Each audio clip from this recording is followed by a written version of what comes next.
Carleton University organizing this very important event. Thank you very much for organizing this very, very important event. And thank you very much for each of you who care about what's going on in East Turkestan, the far distant place, the unknown people that you may cannot relate yourself. What's happening in East Turkestan today is genocide. I can say genocide because it's far beyond the human rights violations.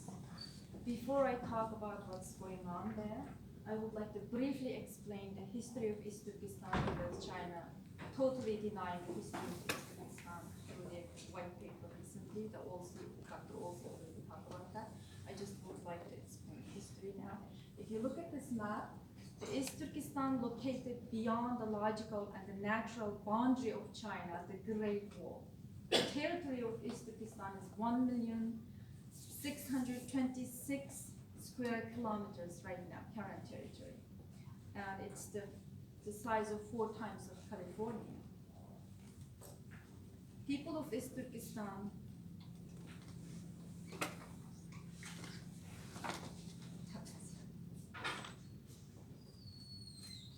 you can see in this photo, they are Central Asian Turks, ethnically and racially different than Han Chinese. A lot of racial photos here. And we were invaded Manchu Empire, 1876. Manchus are different than Han Chinese Empire. They belong to Manchuria before, if you read the history. And after 8 years of bloody war, they conquered East Turkestan. At that time, we had a Kashgaria state. We called that place before Manchu Empire, Kashgaria state. And then after Manchu invaded 1886, they changed the name into Xinjiang, which means new dominated land or new territory. But we defeated Manchu Empire and established independent East Turkestan Republic in 1933 and 1944 twice. But unfortunately, when the Chinese Communist state came to the power, Chinese Empire, I would like to say, because they invaded Tibet and Mongolia and to us, and they baked with Stalin and took over East Turkestan. So since then, the people of East Turkestan under Chinese Communist Empire's rule. Recently, the Chinese published white paper and they denied the history of independent East Turkestan and they denied the history of Uyghurs, like Dr. Olsi said, they are immigrated from somewhere, they not belong to this place, and East Turkestan is Xinjiang, they said it's belonged to China since China's history was born, it's an inseparable part of China. But they could not explain if that place is inseparable part of China and it belonged to China's history since China's history was born, why the name of Xinjiang means new dominated land. They could not explain even why there is only 6% Han Chinese in 1949.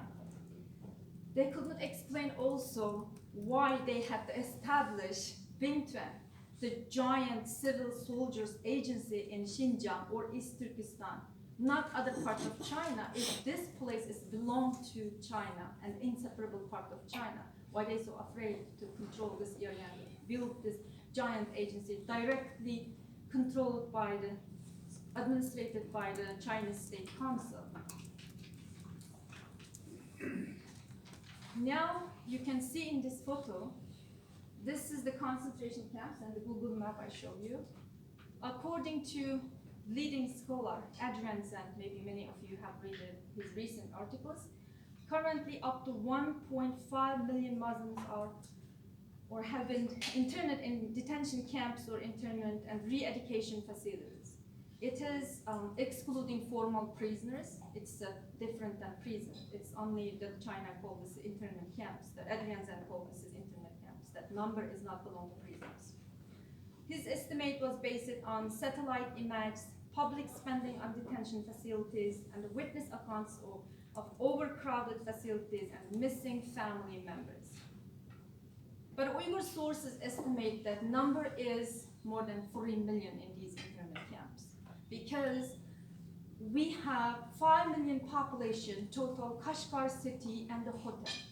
That's that only the Uyghurs are overly crowded cities in that area. We have 5 million of Uyghur population in these two cities, and Chinese police officials confirmed that they were ordered, they have to arrest 40% population from Khotan and the 10% population from Kashgar. So if we calculate it in this way, only in these two cities, they arrested more than 1 million people, around 1 million people. But we have so many other cities, Atush, Wolja, Aksu, and so many other cities, and they are arrested so many Uyghurs. If we estimate it in this way, so how many Uyghurs were arrested? And the Chinese statistics say we have 11 million population, more than 11 million Uyghurs, even though Uyghurs believe that Uyghur population is more than 25 million. And this is, I can say this, why I say genocide in these concentration camps. These people in concentration camps are facing the prospect of kill and the torture. What is happening in East Turkestan today falls in at least 4 of the 5 acts defined as genocide by the 1948 United Nations Convention on Prevention and the Punishment of the Crime of Genocide. Number of concentration camps exceeded 1,200 right now, according to Australian Strategic Policy Research Institute. They told Dr. Olsi that 68, maybe that's only vocational internment school training that China designed to show to foreign journalists, I'm not sure. But Australian Policy Research Institute find out that there's more than 1,200 concentration camps, and they keep expanding right now. China established multiple forms of concentration camps, such as de-extremification camps, de-radicalization camps, forced labor camps, and many other. And the leading scholar, Adrian Zhang, defined 8 types of different camps. And one of them called vocational school internment camps, that designed by the Chinese government to show foreign journals. That is the one that Dr. Olsi visited. Adrian Zhang defined function and design of these vocational internment school camps in number of ways. Number 1, they do brainwashing. Like any other concentration camps, these detainees in these schools are forced to disbelieve in Islam, forced to praise Xi Jinping, forced to do self-criticism every day, forced to learn and to sing Chinese red songs, and forced to learn Chinese language and ideology and the Chinese regulations and laws. Even they were 60, 80 years old elderly people, they forced to learn Chinese language. Even the intellectuals, according to human rights, Uyghur Human Rights Project, there's 232 intellectuals were arrested, and recently president of the Xinjiang University, Tashpolat Tayyip, he was sentenced to death in 2 years, so we were protesting against that. So these intellectuals, they no need to learn Chinese language, Chinese regulations and the laws, but they were arrested and they are in concentration camps right now. Second function or design of the concentration camps, not the concentration camps, those vocational internment schools that China designed to show the foreign journalists, have a prison style. You have seen the Dr.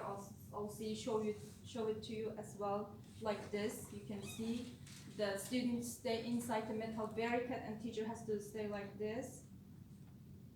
This is the women camp, I see. And there's the watchtowers, high walls. It's completely prison style, like any other concentration camps. And the number 3, Adrian said, those interned, none of them are voluntarily registered. He couldn't find any single account of person based on the Chinese government documents, any single account, any person registered voluntarily to these camps. So if these vocational in school, those vocational training schools, I forgot, internment school, the situation is like this. Imagine, and these are they want to show to foreign journals, right? Imagine what could be the condition of other camps that China hiding from the world. Eyewitness accounts, media reports, and the testimonials of relatives of the victims have verified claims of the existence of torture and the death in concentration camps. Many people could be killed during the torture, but no one can find out because of strict secrecy. of these concentration camps. Rukiyeh Turdush, she was testified. These are the, this is the people in concentration camp. It's like exactly like the prisoners. Rukiyeh Turdush, she's an eyewitness, camp survivor, and she arrived at the U.S. She's given testimony at U.S. Congress. She said she witnessed 9 deaths in 3 months in her single cell among 68 women. Another eyewitness, Saira Gül, she escaped concentration camp, testified that she was a Chinese language teacher in concentration camps. During her work, Chinese government officials asked her to organize blood test papers. And she realized that her students whose blood test papers has check marks start to disappear one by one and never come back, and all of them healthy and the young ones. We suspect those disappearers already became the victims of organ harvesting. Almost all of the Uyghurs living outside of China have at least 2-3 relatives detained in these camps. According to Radio Free Asia report, the Chinese police officers confirmed that 80% of those arrested have been ordered to be severely punished. I would like to show you one video here.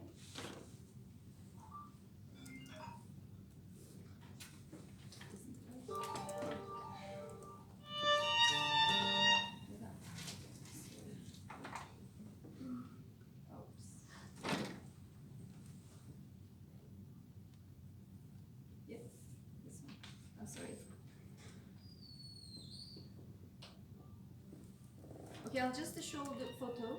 This doesn't show up. I'll show the photo. Just show the photo and then just show. Yeah. Okay, I'll just show the photo actually. This was a video that posted in TikTok, Douyin. It's a very heartbreaking video. The girl was baby when his father was arrested. This photo was taken when she was a baby, and she is a 5 years old girl right now.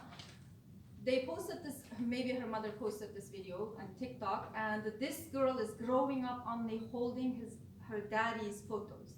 She's not able to see her dad, speak to her dad. So, and another video here I would like to show. This doesn't play too.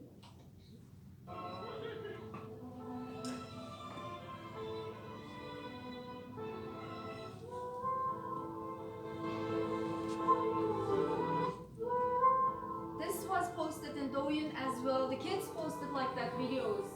He said my dad was released from the prison. My dad, he didn't say prison. My dad was released. Just say that. My dad was released, but he's extremely ill. Another kid said my dad was released too. He's very ill as well. Another one said my dad was not released. You guys are lucky. And even though some people are released from the camp, they are very ill. We learned that some people who released from the camp, either they are ill, very ill, or some of them are died after a few weeks or months. So they release the people and they become just very sick and they're almost going to die. And right now, they cannot post it like that videos in TikTok even, because Chinese government is so sensitive. Maybe they arrested that mother who posted that baby's photo and her dad's photo as well. These are just a few of the accounts of the people who have been released from the so-called re-education camps. And these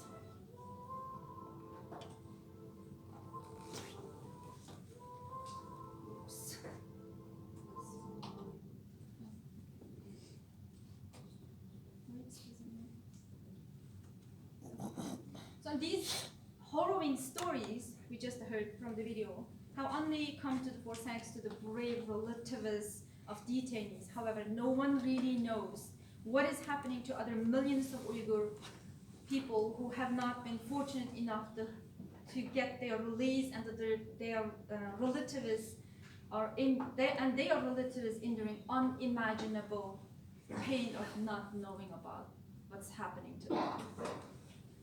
Organ harvesting is another method of killing Uyghurs for high market profit.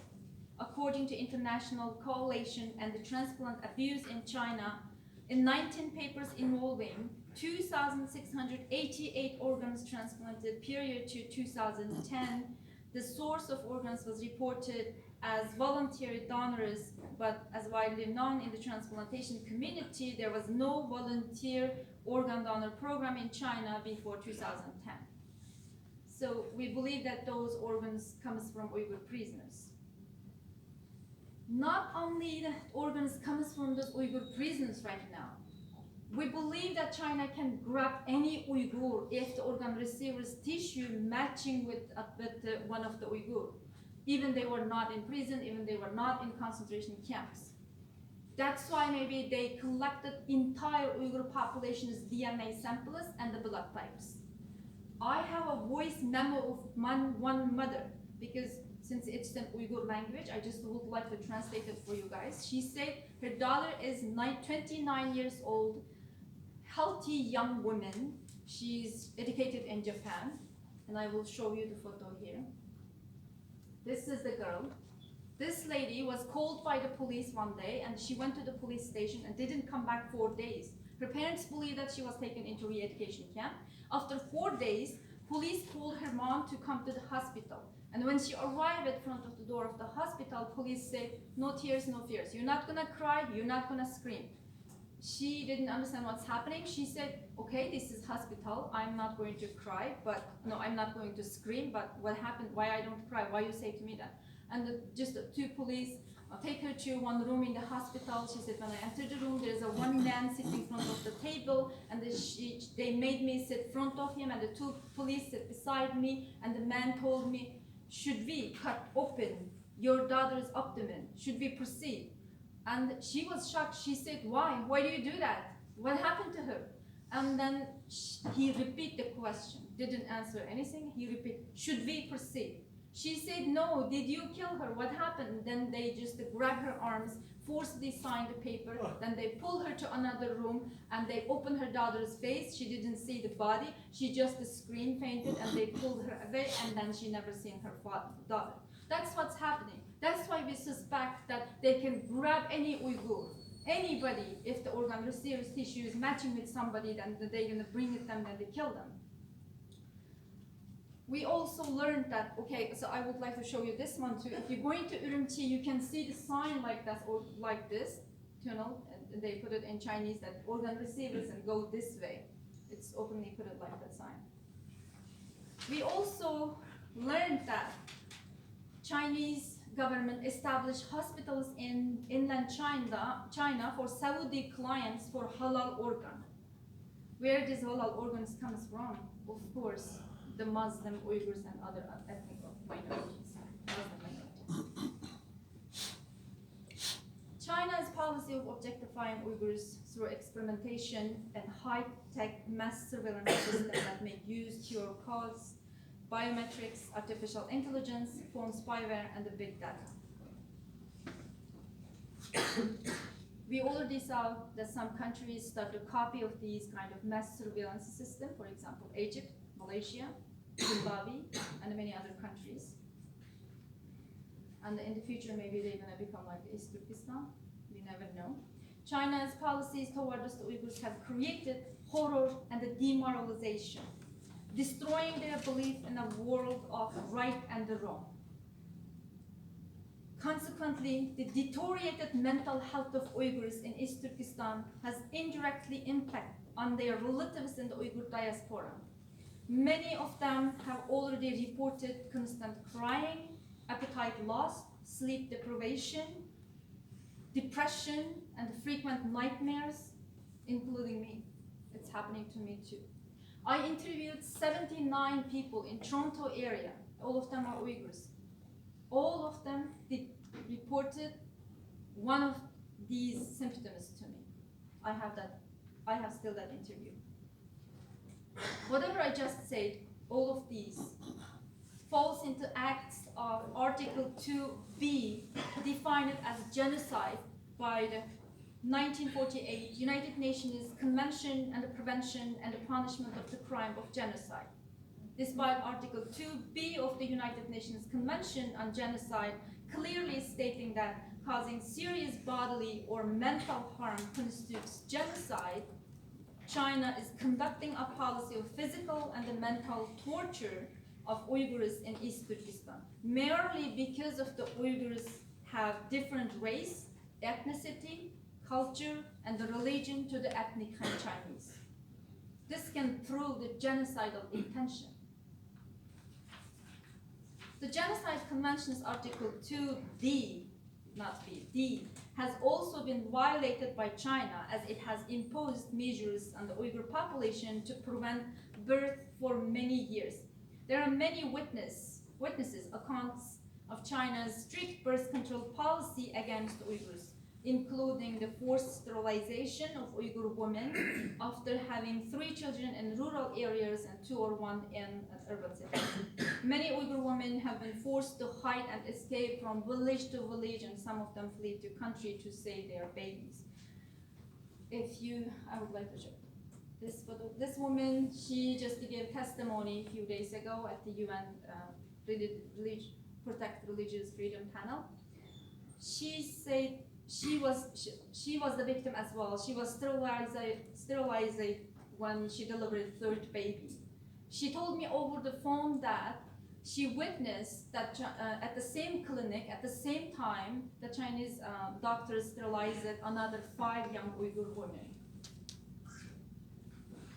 I have another photo here, but it's not here. It's the Kalbunov.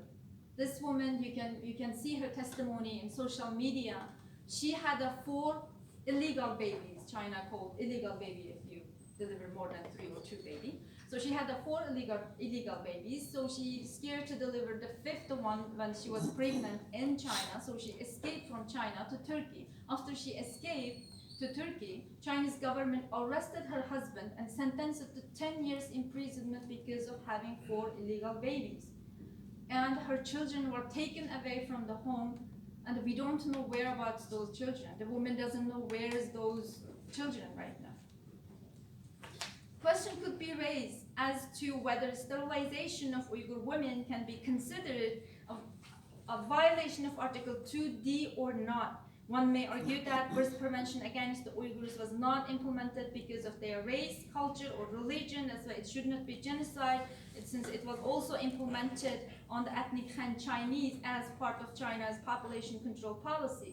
However, as the Uyghur population was 11.3 million according to Chinese statistics in 2010, compared to 1.43 billion in the ethnic Han Chinese population, it should not be a cause for concern with regard to China's population growth, I think. The Chinese government is also engaging in biological destruction by removing Uyghur children from their families. And this removal expressly outlawed in Genocide Convention's Article 2E.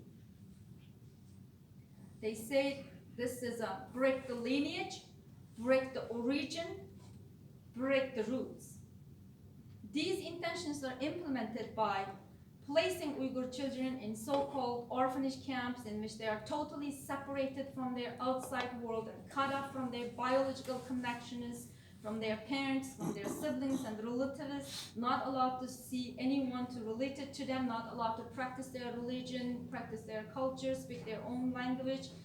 And they would like to transform these kids from ethnic Uyghur to ethnic Han Chinese. And I believe that if these kids grow up, even when they become Han Chinese, when they grow up, and they cannot go back to their own community for reproduction, and this is the reduced population of Uyghurs, size of population, and this is a genocide. The trauma that caused for these children when they removed from their home, they cause permanent scar in their brain. So they become very vulnerable for mental health issues in the future. These are the kids. They were dressed up like ancient Chinese people, and they all have same haircuts. Even Chinese children is not wearing like that clothes. So you can see in the photo how they try to transform these Uyghur children into ethnic Han Chinese. There are also, of course, other geopolitical and strategic motivations behind China's genocidal actions, including the New Silk Road project, connecting the economies of Eurasia and Africa. okay, with China at the center and the nation subordinated to China's predominant role, because East Turkestan's strategic location has very much significance for China's geopolitical ambitions, and here are also facilitating factors like war and terror and the silence of the world. And however, there can be no question that China has the Uyghur religion, culture, race, and its genocidal sites. Can I have 2 minutes? I would like to ask them why they should care and what they should do first. Genocide took place in many times, not only in history, but also it happening while we are speaking at this very moment in East Turkestan. It's like viruses. If we cannot stop and prevent genocide in East Turkestan, it will spread to everywhere in the world, because China thinks Chinese model is better than any other political model, and they exporting its forms of government types to other countries, and they would like to export their they would like the domination of Han Chinese nationalism to other countries as well, ideology to other countries as well. That's why something happened in McMaster back to February with me in McMaster University. How big your world? As a Canadian student, living in one of the best countries that can touch others' lives you have never seen, but you just heard from me today. Your intelligence and your education that you earned, your Canadian moral value and your Canadian identity give you unique responsibility where you vote for your government, put pressure on your government, has an impact beyond your border. And that is your privilege. Please do not waste that privilege. Save the democracy and save the world. Every government, including Canada, has to strongly respond to Uyghur crisis, and should take action, including economic sanctions, and punish Chinese officials through Magnitsky Act.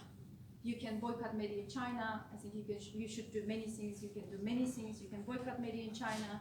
You can vote for right politicians that can stand up for rights, not for the money. And you can also be very active in social media and contribute something to raise awareness about the Uyghur crisis. Thank you very much.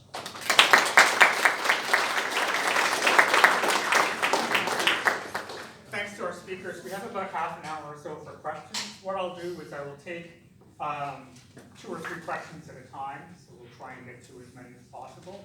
I just ask you to be relatively concise, so we can get a number in, and I would have to try and shorten you down if it goes on for too long. But questions for